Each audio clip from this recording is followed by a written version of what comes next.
Hello mga katoda, dito ako ngayon sa Tubyangan. May natid akong paseros doon sa Tinglayan, papuntang Tinglayan. Yan yung umpak ko. Nag-stack over lang muna dito sa Tubyangan. Kaya nga muna. Lima sila yung karga ko.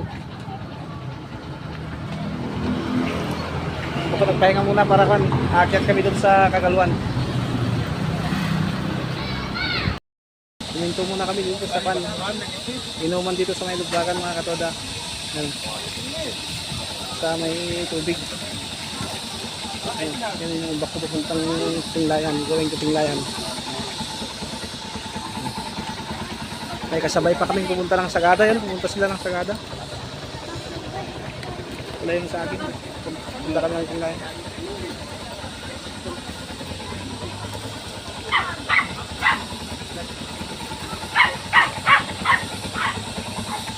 Dito kami dito sa pagbilihan dito pag inuman ganun.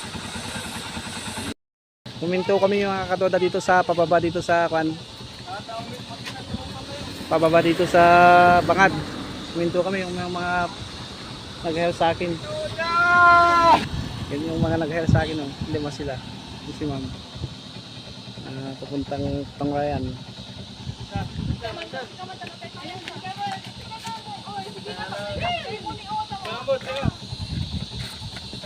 Selfie muna daw sila para may remembrance dito sa Bangad pababa.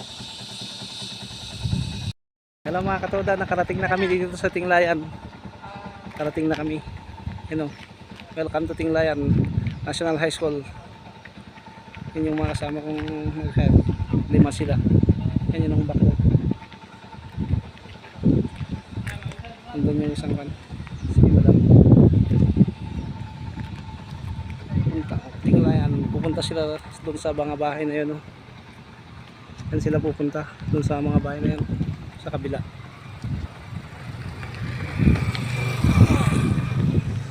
Yan Tinglayan. Wala yung umbak ko mga katoda. Ay nag-care na naman. Tsaga-tsaga lang para kumita ng pera. Yan yung mga hinatid ko.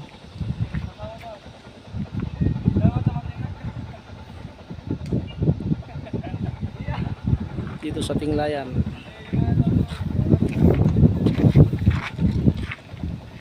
Picture na sila dito sa Tinglayan.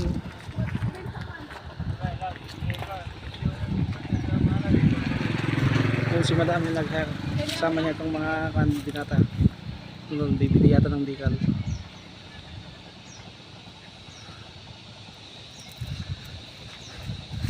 Yan.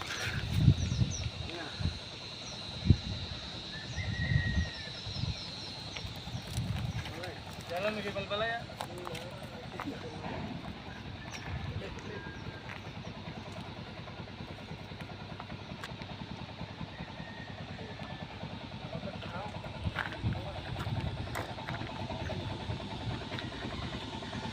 Tinglayan.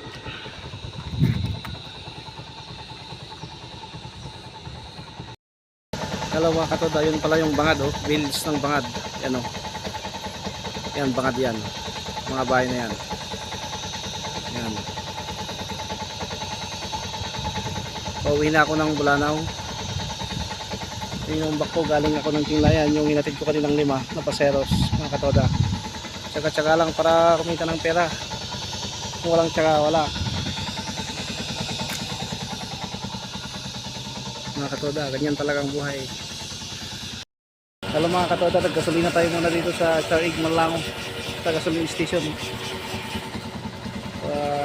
Gas station dito now open.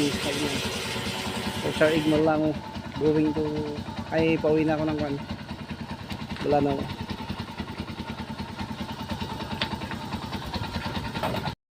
Hello mga katoda, kakain muna tayo dito sa Mexican restaurant El Pansiteria dito sa pauwi na ako ng Bulanaw. Yung bako, kakain muna tayo kasi nagugutom ako katoda. Apo Balinmangan. Balinmangan. Mangan, Tewan. Sila madam pa lang nagtitinda, kumakain kasi ka. Ala ko iba. Sige, tapos itlatan ading nasa girl dito. Kain muna tayo dito sa Mexican restaurant. Anya ka banda dito, ading nya ka banda, anya ka banda. Anya ka banda. Anya ka banda dito eh. Maglangan. Tinglayan. Ay, Malango. Yeah. Ay, Malango pala. Kakain muna tayo dito sa Mexican restaurant. Nakatoda. Malango po. Wina ko ng wala na yun. Bako, nagatid ako ng paseros kanina doon sa kan. Tinglayan. Mag-ulam tayo ng kusit. Nagugutom na ako. Anong oras na ngayon? Hello mga katoda. Dito pala ako sa tapat ng Malungtot. Pauwi na ako galing Tinglayan. Yung natin ko kaninang 5 paseros. Uwi na ako sa Bulanao. Pamasada ulit dun. Saka-saka lang mga katoda. Para kan. Yan, nagpahinga lang ako dito konti sa tapat ng Malungtot. At alis na ako mga katoda. Yan ba po. Hello mga katoda. Huminto pala ako dito sa Kagaluan. Ito pala yung sinasabi nilang Kagaluan sa baba. Ano. Huminto ako dito sa tapat niya. Pauwi na ako ng Bulanao. Nagatid ng paseros pupuntang Tinglayan. Yun pala yung bako. May paseros akong isa na nakuha. Pupunta daw siya ng Bulanao. Hello mga katoda. Nandito pala ako sa tapat ng gunugod niya, no? Yung ginagawang bundok na yan na bato. Ano, napakagandang view dito sa taas. Nakikita mo yung mga bukid dun sa baba. Huminto ako dito katoda para pakita sa inyo. Galing ako kanina ng Tinglayan, uwi na ako ng Bulanao. Ano, napakaganda. Napakagandang tanawin. Bukid dun sa baba. Yun pala yung baka katoda.